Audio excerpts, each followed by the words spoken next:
السلام علیکم دوستو، آج ہم آپ کو بتائیں گے دودھ اور شہد دینے والی بکری۔ شیخ ابو الربیع رضی اللہ تعالی عنہ فرماتے ہیں کہ میں نے سنا ایک شہر میں ایک عورت بہت صالح اور خدا پرست ہے۔ اگرچہ میری عادت کسی عورت کی زیارت کی نہ تھی، لیکن اس کی کرامت کی شہرت نے مجھے اس کی زیارت پر مستعد کیا، اور وہ ولیہ فضہ کے نام سے مشہور تھی۔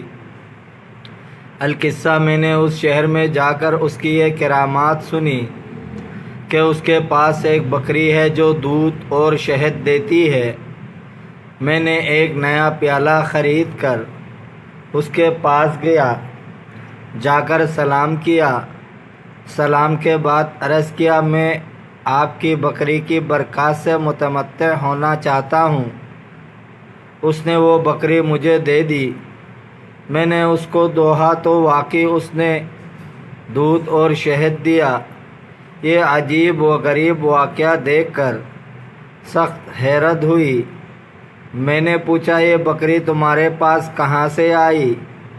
کہا، اس قصہ اس طرح پر ہے کہ ہمارے پاس ایک بکری تھی اور ہم لوگ محتاج اور فقیر تھے، کچھ ہمارے پاس نہ تھا۔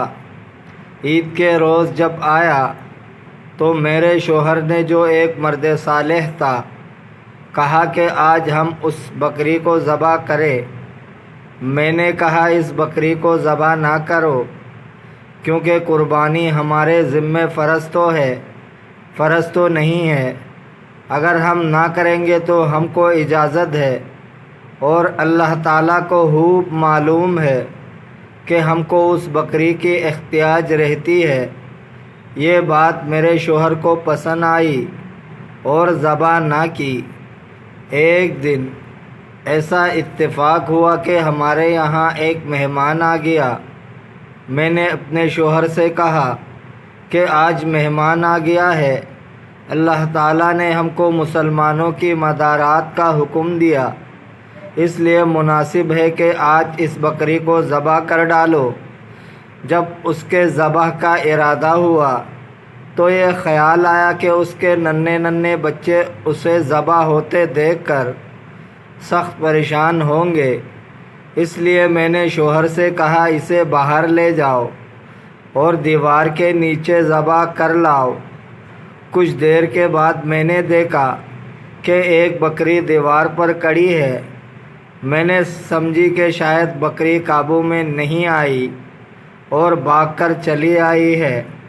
میں نے اس کو دیکھنے کے لیے چلی، دیکھا کہ میرا شوہر بکری کی کھال کھینچ رہا ہے۔ میں نے اس دوسری بکری کا قصہ بیان کیا، کہا، کیا عجب ہے کہ اللہ تعالیٰ نے اس کے بدلے ہم کو اچھی بکری عطا فرمائی ہے۔ دیکھا تو وہ نئی بکری دودھ اور شہد دیتی ہے، اور وہ پہلی صرف دودھ دیتی تھی۔ مہمان کی مدارت کی وجہ سے اللہ تعالیٰ نے ہم کو برکت عطا فرمائی۔ پھر اس عورت نے اپنے معتقدین سے خطاب کر کے فرمایا کہ بیٹو، یہ ہماری بکری تمہارے قلوب میں چرتی ہے۔